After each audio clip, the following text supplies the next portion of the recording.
Well, hello there, YouTube. We are back with some more match play commentary for y'all. I am joined by our local judge, jury, executioner, Jorel. Yeehaw.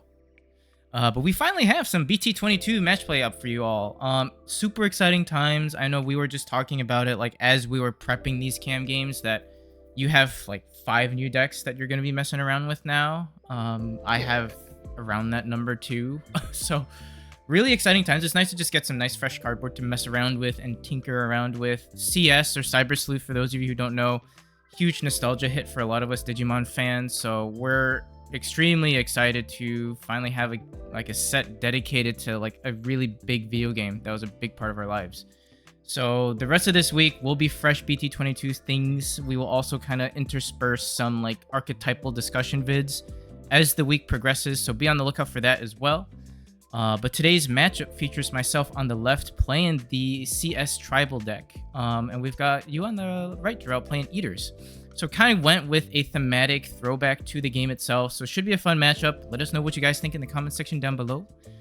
Hit that like and subscribe button if you haven't already, and join us on our socials, which we will link in the video description as well. But enough yapping, let us hop right into some more yapping. So how you liking Eater so far?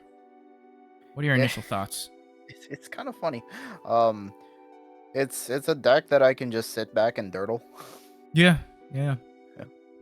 Because like the basic idea, right, is that you do your setup, but you're trying to get into your big kind of Unga Bunga play and have just like a big wall. Yeah, it's it did a lot more than Reaper did back in the day. Yeah. I remember seeing a comment, I think it was on Facebook, where it was like, Reaper walked so much, Ethers could run, and I definitely feel that. Sure. Because it honestly just does a lot more than just play Searcher past turn, you know? Right. But here, so Cyber Sleuth is sort of, I like to compare it to sort of like Galaxy, sort of like the initial Galaxy builds. You do a lot of tucking and recycling, sort of akin to the Cyber Sleuth games where you kind of go up and down the Evo chain. So here we tucked going into a Guardro because we have a stack with the same level, or we digivolved into something with the same level in its stack. We can use the Ami-Aiba Tamer to go ahead and suspend, Evo into the Rise Gray for free. That in theory would have let me play out a Tamer, which we didn't have. We go into Alpha for the 3 cost, do the 2 checks because of the Rise Gray and Inherit, which Rise Gray in this deck is absolutely cracked. It's so good being able to get the multiple checks in with the Alpha restand. It's just so good for early aggression. And then the fact that all of your top CS cards have reboot make it so that, like, unless your opponent deals with it, which there are multiple ways to deal with those stacks, they're in a tough spot. Yeah, there's just a lot of different top end combos for that deck that I'm really enjoying. Like, you have Alpha Rise, like you said, and then there's also Gaio and Okua, which is also like stupidly good. Right. So here you use one of your Yugos, which is a great searcher. You can basically say when something would be played out, bottom deck Yugo to reduce the play cost by 2. You go ahead and do that to get a I call it Sushi Swirl, but I forget the name now. What is that again? The Species Form. Species Form, yeah.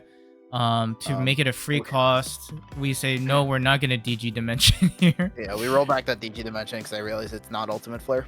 Yeah. And we just spit out more Species Forms. Right. And you go ahead past turn to me. I gain a memory off of the Ami-Aiba since you do have a Digimon in play. And here I'm like, okay, well, you do run a good amount of security bombs, whether it's DG Dimensions, Ultimate Flare, spoiler alert.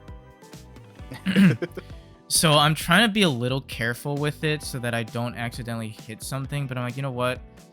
Let's just get some of these bodies out of the way, because Alpha, when attacking, will be able to minus 5k on something. You do go ahead and block, getting rid of another one of the species forms, which when they leave play, get tucked into your stack, which is super good. Yeah. And here I'm like, okay, well, let's just go Toge for 2. Go ahead and do the thing so that if I do end up dying to like an ulti flare, you don't pop my level 3, and then we just go ahead swing with the Toga. Yeah. Yeah, because Eaters definitely builds a lot more than D-Reaper did, because I think Mhm. D-Reaper was only on deletion. It was also like searches you could tuck under too. Yeah. Yeah. And you also had the risk. Well, I guess it's not really a risk because Mother was just fully unaffected. But like, well, now that we have things like Raid, it's not, impenetrable. But Right. like, you also run that risk of having the Mother Eater out there, and then or Mother D-Reaper, and then you lose that and you lose everything. Right. So having this in the back and building up back there, akin to like Royal Knights, is pretty good. Yeah, for sure. You do go ahead and poke. Does die in security, so it gets slurped underneath, and then you go ahead and play another species. Yep. And I build the Uko army. Resolve our Uko effects, pick up some pieces. Those Ukos last for a hot minute. Species form number 1. Double species. Number 2. Then we drop a Yugo for 3 just to get some search. Yugo is nice because you do get to pick up any CS cards. So you can pick up your Tamers, your options, Digimon. And I like it a lot just for that late game. Like, it does have a good amount of value, whether it's like cheating out a Tamer, cheating out a Digimon, whatnot. Yeah. And CS as a deck, similar to what Galaxy was like at the beginning, is that if you don't see your pieces, you just don't really play. So any way that I figured I could up consistency, I would definitely try to, which is why like I have the Uko package, right? And getting double bangers off of Uko was pretty sweet. Yeah. I mean, there's no realistic way to whiff on an Uko unless you're running that many options. Right. We go Gargo. Gargo, if I have 1 or fewer CS Tamers, I can play 1 out for free. Then we go ahead and slurp, gaining a memory and drawing off a PAL, going into Gardro for a reduced cost of 1 off of the Wandamon effect. Gardro, when we Evo, can pop or minus 3k DP on something. If it has a Digimon card with the same level as it, I can go ahead and Digivolve, but there's no target there. We decided just to choke to 1, playing out a Palmon. Just because I was like, you know what, let's just give you as little resource as possible. And speaking of resource... Yup. Yeah, I remember, I think I wanted that Eater to die so I get a little more reduction. Yeah. But still play out the Adam, tuck a Arata, and then pop a 7 cost or less. So we pop the Gardro. Which is pretty solid. I mean, Arata will allow you to redirect as well, which is nice because now I don't have lethal out on board. And in theory, it's like Arata is also technically 2 redirects in a turn, because if you redirect into the Atom and it dies, you spit out the Arata, and then now you have another redirect on board. Which is something I like definitely gave you a lot. I was like, oh crap, I forgot I did that. Yeah. Yep. So Terrier will let you go ahead and do the tuck thing. Terrier is really nice because you're able to play out a Tamer as well, so you get to cheat out your Tamers pretty effectively with this deck. And then Toge, if we have a stack with the same level, we go ahead and give it Raid and Piercing, so that Digimon will gain that for the rest of the turn, which is always really nice as well, particularly in a deck that likes to redirect and have blockers. Yeah. We go Akua for free off of the Aiba effect, which will return a Suspended with lowest DP to your hand. Yep. That but in this case, is just a lot of value. And there's the ultimate flare. The Digivolve 3, pop all 3 costs or lower. So in this scenario, since one of my CS Digimon got deleted, I can go ahead and suspend Kyoko to return something from trash to my hand, which is really nice for recursion. And then at the start of my turn, if I have an Alphamon in hand, I can Evo into it for a reduced cost of 3. A reduced cost of 3, by reducing the cost by 2, which is pretty solid. Yeah, I'm not looking so hot because I only have 7 sources underneath. The magic number for you is 10, right? Yeah, Mother needs 10, and then it's also start of main, so like I still have to wait another turn even after getting that 10th source. Which is why it's pretty reliant on the species forms being blockers, so that way they can just eat attacks and then you just go up in number. Right.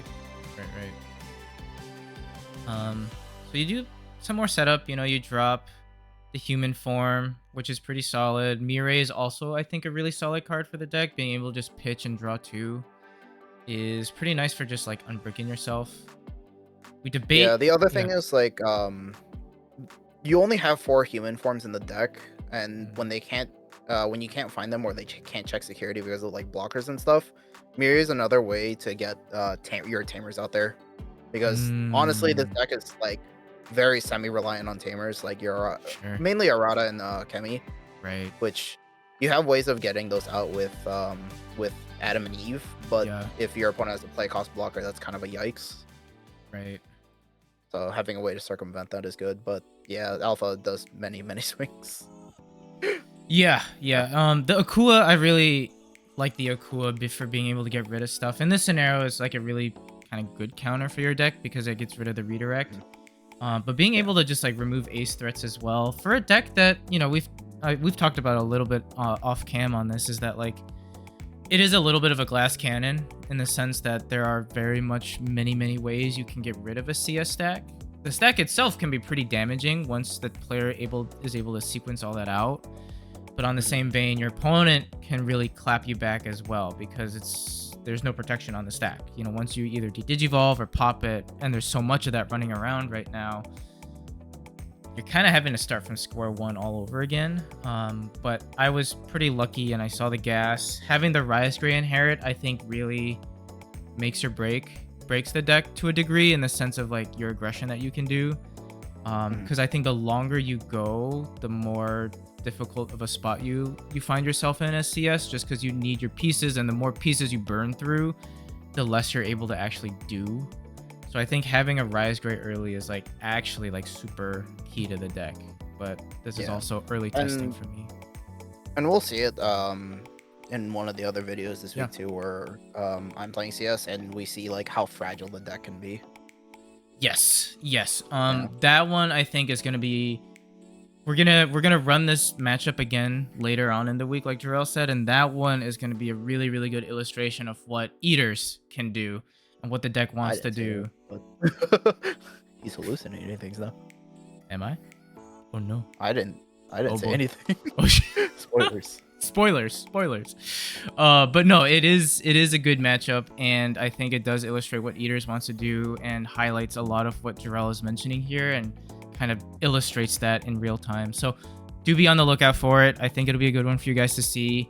But thank y'all for tuning in. Let us know what you guys think in the comment section down below. If there are any other decks that you are hoping to see featured on our commentary matches, do let us know. We'll try to get them on. We're going to be kind of testing as the week goes on, and we'll definitely be trying to record some of them as we go about doing that. So if there's something you want us to highlight, we'll try to do it for you.